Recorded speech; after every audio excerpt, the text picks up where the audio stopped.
and welcome to Good Games Spawn Point, the show for gamers by gamers. I'm Hex. And I'm Bajo. And I am Darren. Today on the show, two wildly different games, but both good in their own special way. We've got the world building of Banished.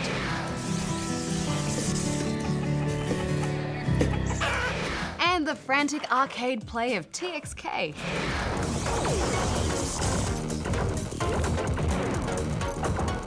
There's quite a story behind that game. Oh really, Darren? Is it something to do with the game's weird name? Oh, you'll have to wait for the Darren report to find out, Bajo. In the meantime, I have a new challenge for the week. You know, I think Darren's trying to take over the show here. We should talk to Kerry about our own segment, because this is just not what we do. Warm up your grey matter, spawnlings. It's time to play Darren's challenge.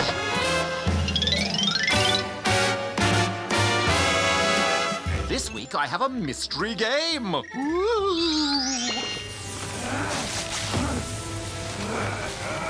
Can you name it? Answer at the end of the show. I think I've got a pretty good idea, but why don't we cross to the news desk for some headlines with Goose? Take it away, Goose.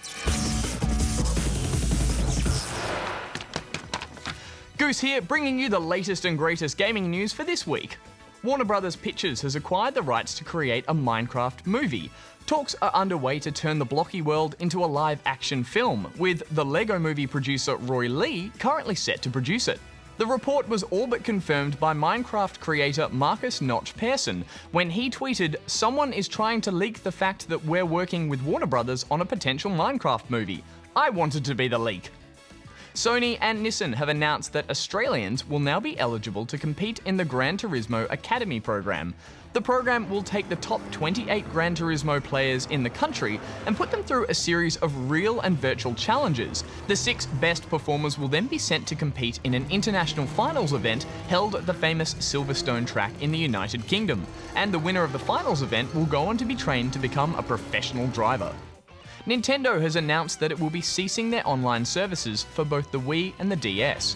The online stores will remain, however, online multiplayer and leaderboards will be deactivated on the 20th of May. So get your Mario Kart Wii multiplayer in now while you still can. And that's all the news for this week. I'm Goose. Thanks for watching the news. Thanks, Goose. Alright, time for our first review of the episode, and it's TxK, which is a PlayStation Vita game that is actually a remake of a sequel of a 1981 arcade game called Tempest. Affirmative. Legendary game developer Jeff Minter created Tempest 2000 in the 90s in an effort to revitalise the arcade original. But now, 20 years later, Minter is once again dragging Tempest into the modern day. He's a fascinating developer. I'll tell you more about his story in the Darren report later in the show. Oh, I look forward to watching that, Darren. For those of you who weren't around in 1981 or even 1994, let me tell you a little bit about what these games are about. In TxK, you control a spaceship at one end of a 2D plane. Attackers approach from the opposite side up a series of channels with the goal of destroying your ship or abducting you by reaching your end zone. Is everything. You fire along these paths to destroy the approaching enemies, earning points as you go. The early levels are pretty basic shapes like squares. But as you progress, the designs become more interesting and progressively more difficult to navigate. Some of the later levels bend and twist through themselves whilst you're playing. It's a simple concept, but the art is in the execution. The presentation is really slick. Vibrant colours complement the on-screen action, and pulsing electronic beats really drive you through the stages. Yeah, it's a kaleidoscopic feast, isn't it? In fact, often the colour and movement get so cluttered it's hard to tell what's going on. But the scramble to clear the screen and get back in control of the situation is all part of the game's challenge. Yes, and unlike arcade games of yore, which were all about being as difficult as possible all the time, TxK has a nice ebb and flow to its difficulty. Upon completing each stage, you are rewarded with a short bonus period as you fly through to the next level. These give you some time to catch your breath and refocus before the next wave. One of the interesting features of TxK is that it remembers your best run and allows you to proceed from this run at any point.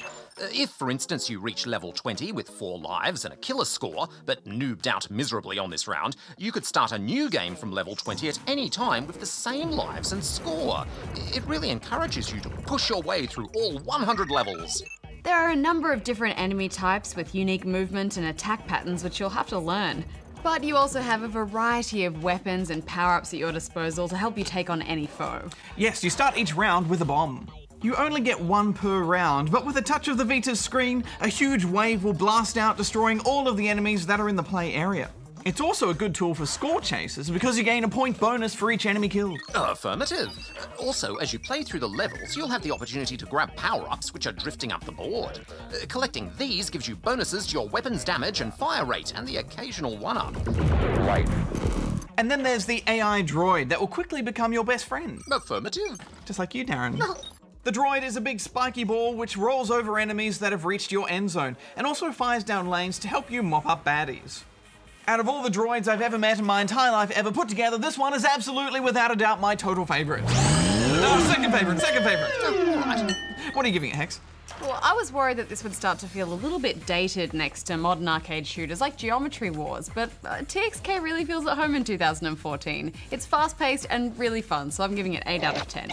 Yeah, it's definitely got that one more go kind of vibe. I'm giving it 8.5 out of 10 rubber chickens. Right, I'll see you two later, because it's time for the most important part of the show, the Darren Report! Oh, the Darren Report! There's plenty nothing left for us to do on the show. I know, we just go home and have a sandwich. Works for me!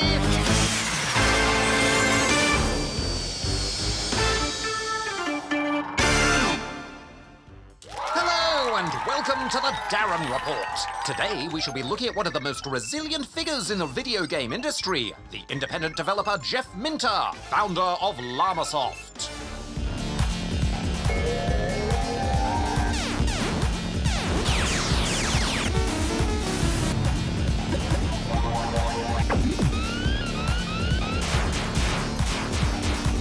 Jeff Minter is one of the most experienced video game developers in the world.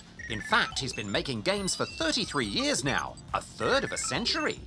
He named his development studio Llamasoft to reflect his love of furry barnyard animals. Jeff lives on a farm in Wales with his very own flock of furry friends. He's living the dream. So what makes his games special? For one thing, he likes to make them solo. For most of Llamasoft's history, he's done all the programming and design work all by himself. Few developers possess such skills. Jeff Minter has a knack for reimagining classic arcade games, capturing the essence of what made them good and making them even better. Inspired by the old arcade game Robotron, he made Llamatron, an absolute classic that took twin-stick shooters to a whole new level. Llamasoft games are showcases for fuzzy animals. His many hits include Sheep in Space, Revenge of the Mutant Camels, and Metagalactic Llamas Battle at the Edge of Time. Other mainstays of his work include brash colours, friendly AI droids, and lasers, lasers, lasers! Pew, pew, pew! Ha ha! He also created the world's first lawn mowing simulator, Hover Bother, where you would borrow your neighbour's mower. Aided by your trusty dog, you had to mow the lawn before he nabbed it back.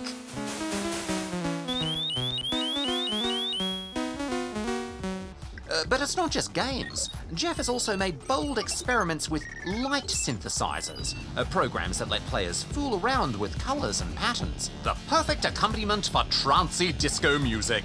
Wob wob. These two interests converged with the Tempest 2000 game series, where Jeff beefed up the vector graphics of the original Tempest and added devious complexity.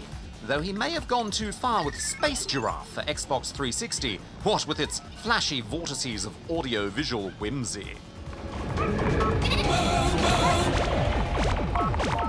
Which brings us to TxK.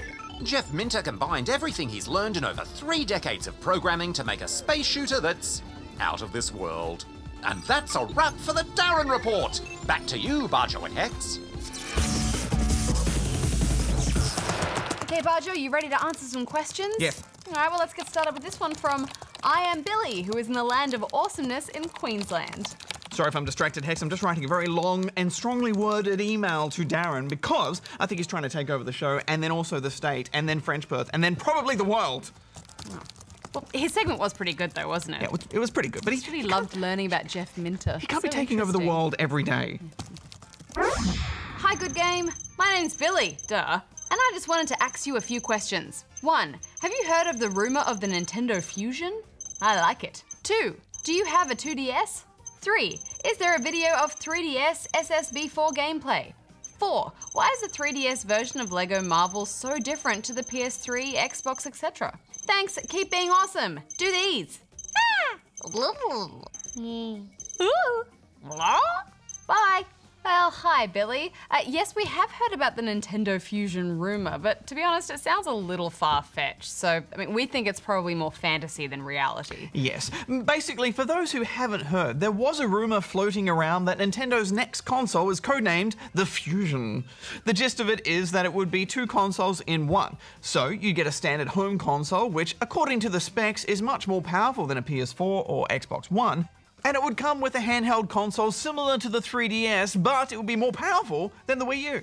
Yeah, so it sounds like the same idea as the Wii U, except kind of turbocharged. And you could actually take the gamepad away from the console and play games on the go, which all sounds really cool in theory, but I just don't see Nintendo abandoning the Wii U so quickly. So if it is true, then I think it's probably going to be years before we see any kind of official announcement. But there are a few grains of truth behind it all. For example, we know Nintendo has merged the research and development divisions of their handheld and console businesses. And they are developing a common framework for game development between the two, which is basically a fancy way of saying that any games made can be easily put on either the handheld or console or any other device that they release. So it's kind of like how someone makes a game for a phone and then it can work across a range of phones and tablets. As for question 2, yes, we have a 2DS. And as for question 3, yes, there is a video of the new Smash Brothers on 3DS. Here's a look!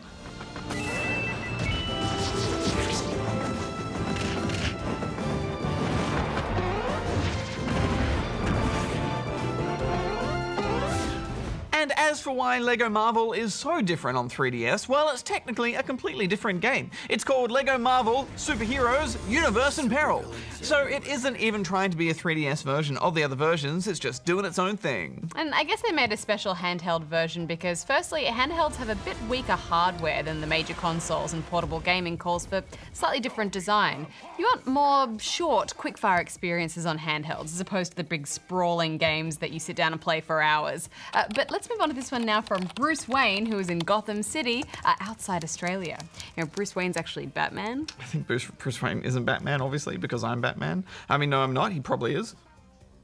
Hi, good game. I'm going to make this short and sharp. How do I download games from my CD games to my hard drive on my Xbox 360? From Bajo's friend, Bruce Wayne! Well, Bruce, you can't really download games from a disc to your hard drive on the 360, at least not in the way I think you mean. You can install them by clicking on the game info in the home screen and selecting the install option. And this helps games run a bit smoother, but you still need to have that disc in the console tray to play the game. If you really don't want to use discs, then your best bet is to actually just download your games from the online store. The only thing to worry about there is that games are really big, so most 360 games are like 8 gigabytes, so if you've got a small monthly download limit, then you might be better off sticking to discs. The other thing to consider is the fact that you can find a lot of disc-based games much cheaper in stores. Digital prices often stay quite high, whereas you'd find a lot of games sitting in bargain bins in stores and pre-owned sections that are much cheaper. Well, speaking of bargain bins, we've got this one from What's Up Campbell, who is in Drysdale, Victoria. What's up, Campbell? What's up? Dear Good Game, I have 2 questions for you. 1. What is the difference between pre-owned games and non-pre-owned games? 2. Is there going to be an NBA 2K15? Please answer, because if you don't, I will be the biggest noob of all time. P.S. You're also awesome, apart from Darren, he scares me. Well, What's Up Campbell? A pre-owned game, as the name suggests, is simply a game that's already been owned by someone else. So it's a game that someone has brought back into the store and traded it in, whereas a non-pre-owned game is brand new and no one's ever touched it. There really isn't any major difference, though, between a new and pre-owned game. You're still essentially getting the same thing. Oh! Do you reckon this will be Darren? Probably going to be Darren. I did place an order for cheese sandwiches that may be ready. Hello, cheese sandwich makers? Negative. No, it's not them, it's Darren. It's Hi, Darren. Darren. There are 2 main potential differences. Firstly, a pre-owned game might not have been looked after very well, so it could have a lot of scratches on the disc. But generally, most stores guarantee that the game will work, and if it doesn't, you're entitled to a replacement or a refund. The other thing to worry about is online passes. Over the last few years, a lot of games come with a one-time use code that lets you access certain parts of the game, usually the online multiplayer part. So if you buy a pre-owned game that had an online pass, chances are that code will already have been used. But you can usually buy the code separately if you want. Well, Darren, I've heard that most companies have actually now scrapped that online pass system, and that's good. But it's also worth noting, I think they're pretty common when it comes to multiplayer and sports games from the last few years. Buyer beware. As for there being an NBA 2K15, there will indeed. There haven't been any trailers or info released yet, but they have confirmed that it's in development. Anyway, we've got time for one more question. Do you want to stay on the line, Darren? Help us answer one? Yeah. Okay, well, this was from Bad Wizard, who is on top of Darren in the ACT. Darren, look out! Oh, get off me! Oh, you bad wizard! No, he's off. It's quite stressful. Hey Hex and Bajo, I love your show and watch it every weekend. I was wondering if you could give me a few tips and tricks for Strike Vector, because me and my dad are playing but we can't target. It may have been lag, but it even happened on Australian servers. Anyone, and when we do, they kill us first. We are very interested to know how you do it. Thanks. P.S. Hex, please do these. Woo! P.S.S. I'm not a very bad wizard. I'm actually the king of wizards. Darren, it's the king of wizards. I'll prepare a royal banquet of cheese sandwiches. Okay, get on it, Darren. Save me some. Bye, Darren. Save me some of the royal banquet cheese sandwiches. Negative. Well, your wizard highness, I think we can give you and your dad a few tips, but keep in mind we are hardly ace pilots ourselves. Still, I found with the lag, the best weapon to go with was definitely the homing missiles. I was barely getting any kills until I equipped 2 of them, and before I knew it, I was actually doing all right. Yeah, they definitely help compensate for the lag. Any of the more precise weapons are actually really hard to use when you've got a bad ping. But yeah, so load up some homing missiles, get another vector in your sights, and wait for that lock-on sound and let them fly. I also like to give them both extra damage and fast reload pokes just to give me a bit of extra punch. And don't forget to use your special actions. I liked using the Stalker Mine a fair bit. You can just lay it somewhere and it'll head off to target enemies on its own. Ghost is also pretty handy if you like to be stealthy. It makes you very hard to see and it breaks missile locks. Instant Shield is also pretty useful for buying you a bit more time in a fight. It might just give you the edge you need to come out on top. But like we said, we're no aces ourselves, but hopefully some of those tips are helpful. Anyway, that's all the time we have for this week. As always, if you'd like to ask us a question, then you can go here and send it in. All right, Hex, back to the studio. Yeah, right. Wonder if we can partake of that cheese banquet for the King of Wizards. I want them in my mouth. Oh, good questions, good questions. I love a good city builder, guys, and I'm sure you've both felt the anguish of losing your painstakingly constructed city to fires or alien invasion. The PC game Banished, however, is a tough nut to crack because even surviving your first winter is a challenge.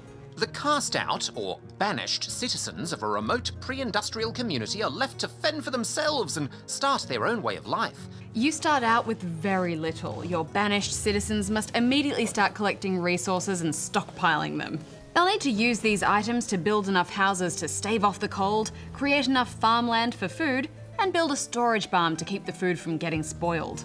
Banished is a game about priorities. You need to assign workers to the most important facilities and jobs before the onset of snow, and it will take a few attempts before you figure out what the right balance will be.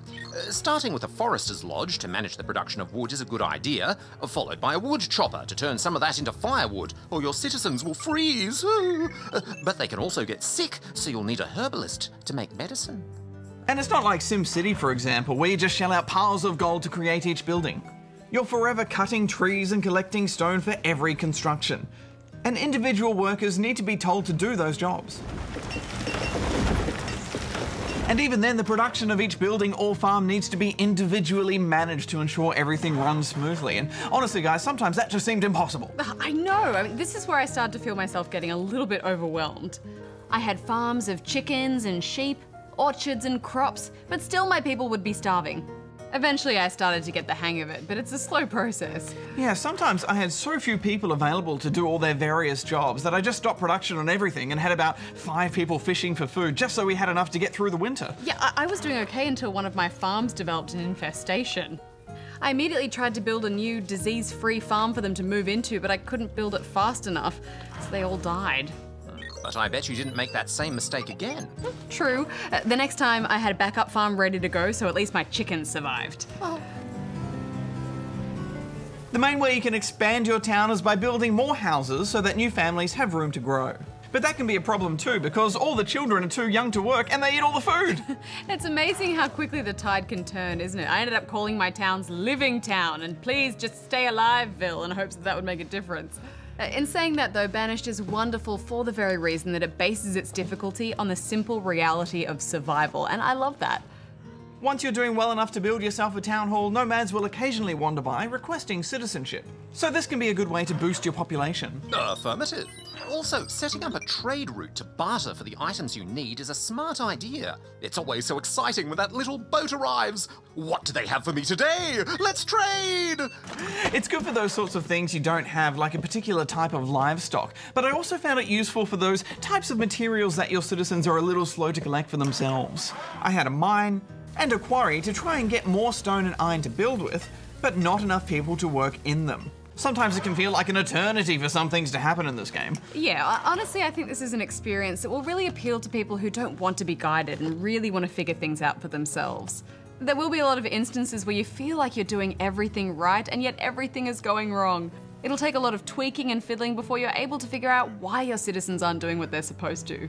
There is an in-game help system, but I found myself consulting online forums and wikis as well. There's already a great community of fans out there with a lot of love for this kind of hardcore challenge. Yeah, and likewise, there are some easier difficulty settings that will start you off with things like a few sheep or a couple of houses already built just to get you going. If you want to make things even tougher on yourself, you can choose even harsher weather conditions. Or choose a mountainous landscape that makes farming even more difficult.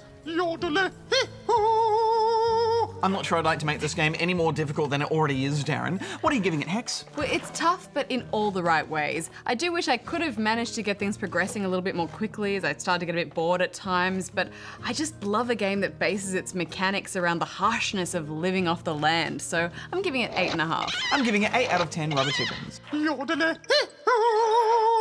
Yodele. Yodele, yodele, yodele. Yodele, yodele, yodele. It's a silly type better. of singing. Ah, well, that's the end of the show, so I guess it's time to reveal the answer to your challenge, Darren. Affirmative. Could you guess what the mystery game was? It was... Sonic Unleashed! Sonic Unleashed! Very good, Bajo! Released for the PS3 and Xbox 360, it featured spooky night levels that turned Sonic into a fearsome werehog. Yes, I'm a pretty big Sonic fan, but I have to say that game was a bit of a stinker. Ew. Next week on the show, we're going to reach for the stars in Starbound. Starbound.